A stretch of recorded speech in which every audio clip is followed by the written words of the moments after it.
한민족을 사랑하는 크레이지 컨설턴트 서영진의 컨쇼 이야기를 시작하도록 하겠습니다. 안녕하세요. 컨쇼 대표 서영진입니다. 진로 과목 선택 및 활용 방법에 대해서 제가 오늘 해드릴 거고요. 뒷부분에 자기평가지를 통해서 어떻게 어필하면 좋은지 그거 다시 한번 해드릴 테니까요.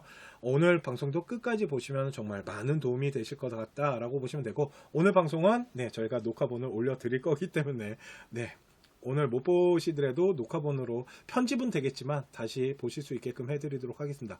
자, 그러면 진로 과목 선택 활용 및 어떻게 세부 능력에다가 활용하면 좋고 반영하면 좋은지 지금부터 보도록 하겠습니다. 고고! 자, 진로 선택 과목 중에요, 좀 잘 골라내셔야 되는 게 있거든요. 이게 뭐냐면, 진로 선택 과목에서 대학교가 평가를 했을 때 되게 중요시 보겠다라는 평가 과목들이 좀 있어요. 그래서 진로 선택 과목을 선택할 때 되게 신중하게 선택해야 되는데, 진로 선택 과목 같은 경우 중요한 게 뭐예요? 라고 물어보시면 결국은 전공 적합성인 겁니다. 진로 선택 과목을 왜 만들었냐면요, 성적만 가지고 아이를 평가한다기보다는 자기가 진로나 전공에 관련된 학업을 통해서 심화되고 더 많은 것을 배워가는데, 성적보다는 과정과 학생의 노력 같은 것들을 보겠다라고 만든 게 진로 선택 과목이에요. 그래서 진로 선택 과목을 선택할 때는 전공 학업에 대한 부분을 반드시 평가를 해야 되고, 전공 학업을 따지면서 진로 선택 과목을 하는 게 정말 중요해요.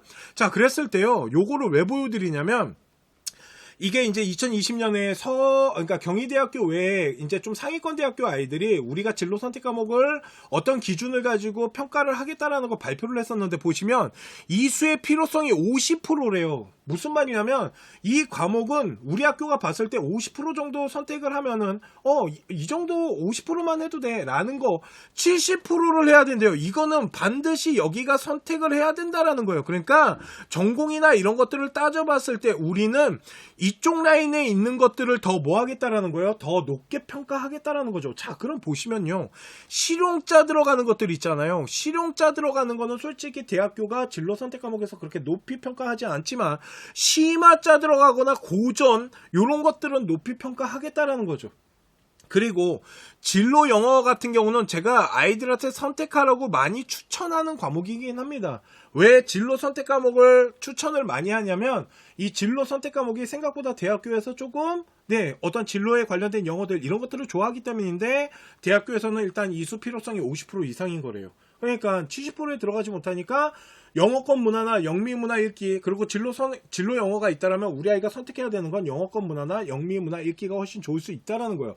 인문 계열 집어넣었을 때 이해가십니까? 이런 부분들이 있고, 사회과학 계열을 집어넣었을 때는 심화 국어에 대한 부분이 낮아지겠죠. 왜 그러냐면, 당연히 어문 계열이나 인문이 아니다 보니까 심화 국어까지는 안 해도 된다라고 보는 건데, 해도 좋은데 그거보다는 이런 것들을 선택하면 훨씬 좋을 거예요 라고 말을 하는 거죠. 그래서 이거 두 개를 섞어서 집어넣는 건데, 일단 저는 심화자 들어가는 건 무조건 하면 좋습니다. 학교 수준이 높게 형성이 되는 거기 때문에 심화자 들어가는 건 50%를 따지지 말고 그냥 했으면 좋겠어요 라고 얘기를 하고요. 그리고 사회과학 계열 중에서도 뭐 경상계나 행정학과나 이런 거 갈 때 경제 수학 하면 좋고, 여행지리나 사회문제 탐구인데 사회문제 탐구 일단 별표, 사회문제 탐구에다 별표, 다시 한번 사회문제 탐구에다가 별표 중요합니다. 사회문제 탐구는 무조건 저는 선택하라는 얘기를 되게 많이 하는데, 그럴 이유가 있지 않을까요? 그건 뒤에 가서 말해드리고요. 자연 계열에서는 과학사나 생활과학인데, 이 생활과학은 솔직히 인문계 아이들 거예요. 그렇기 때문에 생활과학은 안 했으면 좋겠습니다. 저는 솔직히 이과 아이들은. 기하나 수학 과제 별표, 물리투, 화투, 생투, 지투, 융합과학 별표. 제가 지금 별표 친 거는 뒤에 가서 설명해 드릴게요. 되게 중요하게 활용할 가치가 있기 때문에 그러고요. 만약 우리 아이가 자연과학대학교를 간다라면 기하가 솔직히 필수는 아닙니다. 그런데 공대를 가는 아이한테는 기하는 필수다라고 보셔야 돼요. 그래서 공대 가는 아이들은 기하를 반드시 했으면 좋겠고요. 수학 과제 연구는 일단 별표, 융합과학도 별표인 겁니다. 이해가시죠? 그리고 물투, 화투, 생투, 지투인데, 자, 요거 잠깐 얘기를 해드릴게요. 과학 중점반이라는 학교들이 있어요. 과학 중점학교라고 하는데, 과학 중점학교가 좋은 이유가요, 과학을 배울 때 2과목을 다 배운다라는 거야. 물화생지를 4과목을 다 가르쳐 주잖아요. 그런데 보세요.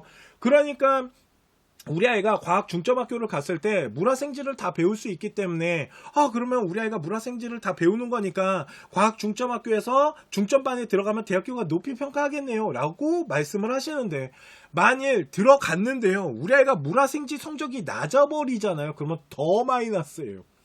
그러니까 과학 중점반에 갈 거면 이 4과목을 우리 아이가 다 어느 정도 해낼 수 있어야지 가는 거지, 이거를 하지 못할 능력이 되는 아이가 과학 중점반에 들어가서 4과목을 다 할 필요는 없어요. 그냥 2과목만 제대로 점수 갖고 오는 게 훨씬 중요할 수도 있다라는 겁니다. 그래서 과학 중점반을 들어간다라 그래서 무조건 대학이 높이 평가하는 게 아닙니다. 성적을 만들어내는 거예요. 물화생지 2과목을 4개를 다 했는데 성적마저 좋으면 당연히 대학교에서 높이 평가를 해야 되잖아요. 그 어렵다라는 거 4개를 다 해냈는데, 그런데 만약에 그거를 괜히 4개를 다 했다가 성적이 다 안 나와버리거나 3과목이 안 나와버리거나 이래버리면 더 마이너스예요. 그러니까 과학 중점반에 들어갈 때는 우리 아이가 과학을 어느 정도 하는지, 우리 학생이 어느 정도의 능력을 갖고 있는지를 잘 파악한 다음에 가는 게 되게 중요하다라고 보시면 되고요. 의학계열 같은 경우는 기하나 수학, 과학, 탐구, 솔직히 수학, 과제, 탐구는 저는 일로 가야 된다고 생각하는데, 물투와투가 필수다! 전공 1순위 과목이다 라고 보시면 되고요. 여기서 말하는 의학계열은 의대, 치대, 그리고 약학대학입니다. 그런데 만약 한의대를 가는 친구예요. 한의대를 준비하는 친구라면 저는 이 안에 한문이 꼭 들어갔으면 좋겠다라고 말씀을 드리고 싶네요. 이해가시죠? 전공학업의 평가 기준이 이렇게 나눠지는데, 일단은 필요성이 70% 이상인 과목들이 우선적으로 먼저 선택해야 되는 게 맞는 거예요. 이해가시죠? 그 다음에 이제 50%짜리들 이런 식으로 해서 선택 과목을 할 때 이런 것들을 좀 참고해서 보시면 좋지 않을까라고 하고요.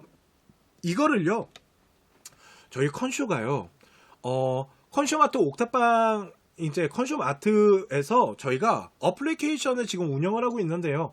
어플리케이션을 어떻게 다운을 받으시냐면요, 구글 스토어에 들어가셔갖고요. 이게 구글 스토어입니다.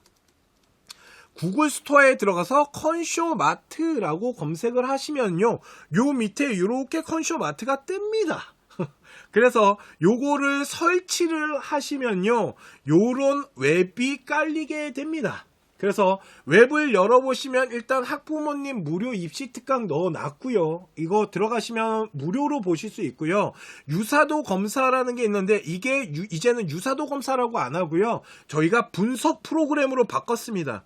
처음에는 단순하게 유사도만 검사를 했는데요, 이제는 이런 인공지능 시스템을 해가지고요, 문장 구조를 분석하고 어느 정도 생기부 수준인지를 보여주는데, 이거를 수준에 대한 점수화를 해가지고요, 그거를 통해서 어느 정도 대학을 지원하는지, 요건데 지금 아직 조금 더 구성을 해야 돼서 만들고 있습니다. 오늘 제가 저희 어플리케이션을 소개해드리는 이유는 요거 때문에 그래요. 요 진로 선택 과목 보기. 요 진로 선택 과목 보기를 클릭을 하시잖아요. 그러면 뭐가 나오냐면, 요 진로 선택 과목 보기라는 창이 하나가 더 나옵니다. 이걸로 바뀌거든요. 그랬을 때 전공학업을 선택하시고요, 그리고 학과명을 선택하는데 전공학업을 클릭하시잖아요. 그러면 이렇게 뜹니다. 그래서 내가 오늘 사회과학계열을 체크를 할 거예요. 사회과학계열을 체크를 하면 다음에는 학과명을 선택하게끔 되어 있습니다. 그래서 학과명을 선택할 때 그 유명하다라는 미디어 커뮤니케이션을 선택을 하도록 할게요. 그래서 미디어 커뮤니케이션을 선택을 하잖아요. 그러면 요게 요렇게 바뀝니다. 사회과학 계열이 들어갔고요. 미디어 커뮤니케이션 신문방송학과 라인을 선택했어요. 그리고 검사를 딱 클릭하면요, 이렇게 학과별로 우선 선택해야 되는 과목들이 뜹니다. 1순위 과목은요, 전공학업이라고 생각하시면 돼요. 그래서 이 과목이 이 학과의 중요한 점수를 형성해야 됩니다 라는 부분으로 국어랑 영어랑 수학이 전공학업이래요. 2순위는 이게 이제 선택 과목들 중에서 경제나 정치법, 사회문화 과목이 중요해요. 그리고 3순위가 사회문제탐구와 과학사 논술 같은 과목들을 진로 선택 과목에서 하면 좋대요. 이렇게 학과들마다 어떤 선택 과목을 하면 좋은지를 무료로 저희가 제공해드리고 있어요. 그러니까 어플리케이션 까셔서 진로 선택 과목 보는 거는 이렇게 보시면 좋지 않을까라고 생각을 합니다. 이해가시죠? 그리고 여기에 보면 그 학과를 통해서 진출 분야 어떻게 진출하는지 방송개발원, 언론연구원, 광고연구원, 종합유선 방송위원회, 기업에서는 언론사들, MBC, SBS 이런 TVN이 요즘 짱인 것 같아요. 그리고 광고기획사나 이런 직업을 구할 수 있는 부분도 있고요. 밑에 보면 관련 직업에 대해서도 좀 정리를 해놨습니다. 기획이나 홍보, 광고관리자나 마케팅이나 여론 전문가 이런 식으로 해서 정리를 해놨으니까 직업군까지도 볼 수 있으니까 한번 학과들마다의 어떤 진출 분야와 관련 직업까지도 한번 조사를 하면서 우리 아이가 어떤 선택 과목을 하면 좋고 어떤 전공 학업이 우선순위로 점수가 높아야 되는지 이런 것들을 한번 잘 체크를 해 보셨으면 좋겠습니다. 네, 진로 선택 과목에 대한 방송은 여기까지이고요. 잠시만 기다려 주시면 1대1 상담을 해 드리도록 하겠습니다. 그리고 저희 컨쇼에서 2022학년 수시 라이브 입시 설명회를 준비를 했습니다. 5월 26일 저녁 7시고요. 수요일 날도 많은 시청 부탁드리도록 하겠습니다. 잠시만 기다려 주시면 1대1 상담해 드리도록 하겠습니다. 잠시만요.